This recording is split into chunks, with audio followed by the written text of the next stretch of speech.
responsible for any deaths at a UN school in Gaza last week, but it does now admit firing a mortar round that hit the school's grounds. UN and Palestinian officials said 16 people were killed when the school that was being used as a shelter was struck.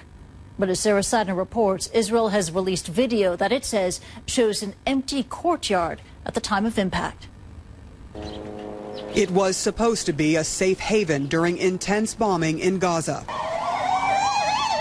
But this United Nations-run school turned shelter suddenly hit with at least one explosion, shrapnel peppering the walls. The UN and the Ministry of Health in Gaza says 16 people were killed, more than 200 injured, including children, women, and men, filling already overstuffed hospitals.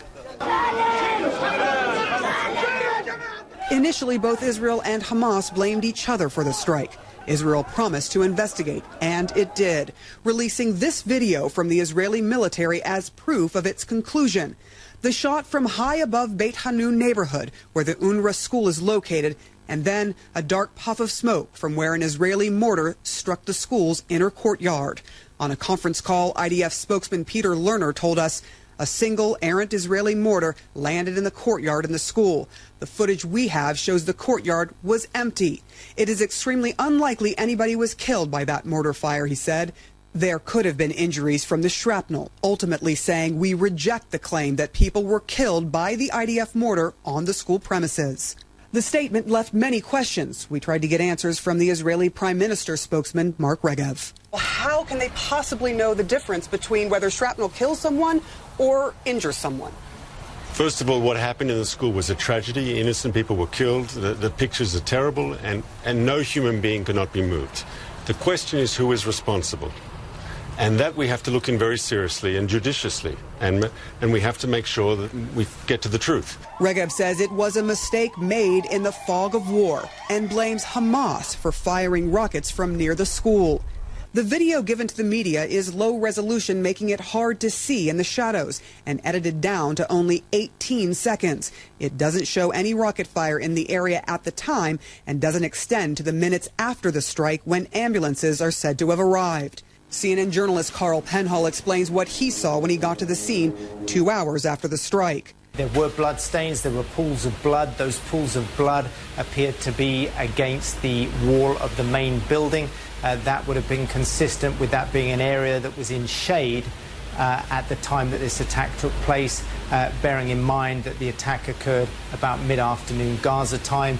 We saw bits of clothing strewn around that area of the courtyard. The United Nations Relief and Work Agency, which runs the school, is calling for a full and transparent investigation. Palestinians are more pointed in their assessment, blaming Israel for the bloodshed, period. Sarah Seidner, CNN, Jerusalem. Jerusalem, where Martin Savage joins us live. And Martin, as the United Nations makes this urgent call for a truce, for an end to the violence, what kind of military activity have you seen today? Hello, Christy. Well, we have seen a greatly reduced amount of military activity. Israel, its foreign ministry, is saying that it's adhering to what it calls an unlimited ceasefire. Now, this appears to be terms by which only Israel has agreed to, but essentially what the Israeli government is saying is that it's responding when it is fired upon, where it is fired upon from, but it's also continuing to keep its troops inside of Gaza, and it is continuing to demolish the tunnels that they say belong to Hamas. So Hamas definitely would not consider this a ceasefire at all, but it does appear that the level of violence today is down. We don't know if that will continue. Christy? Now, the Israeli Prime Minister, he's facing more and more international pressure for an enduring, for a lasting ceasefire with Hamas. Inside Israel, I mean, how much public support is there for the offensive in Gaza? A lot of it.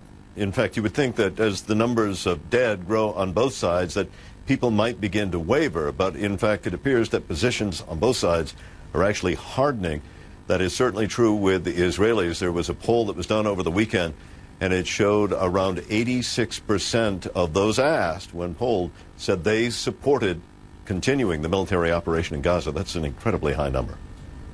Yeah, incredibly high. I also want to ask you about tunneling by Hamas militants, because I know you filed a report on this. And we know that rockets can be intercepted by that technology known as the Iron Dome. But how many Israelis fear that tunnels are being used by Hamas? You know, it's interesting that tunneling issue is the one that perhaps strikes the most fear in Israelis, even though, of course, the threat, the genuine threat, if it exists from Hamas, is very limited to the immediate area around Gaza, because there seems to be an idea of Israelis, this concept that anybody living down there could suddenly have a tunnel appear in their living room floor with terrorists emerging from it, has really struck a chord. So those tunnels mean a lot to the population of Israel here. They want to see them all destroyed. All right, Martin Savage reporting live from Jerusalem for us. Thank you, Martin. Now let's move on.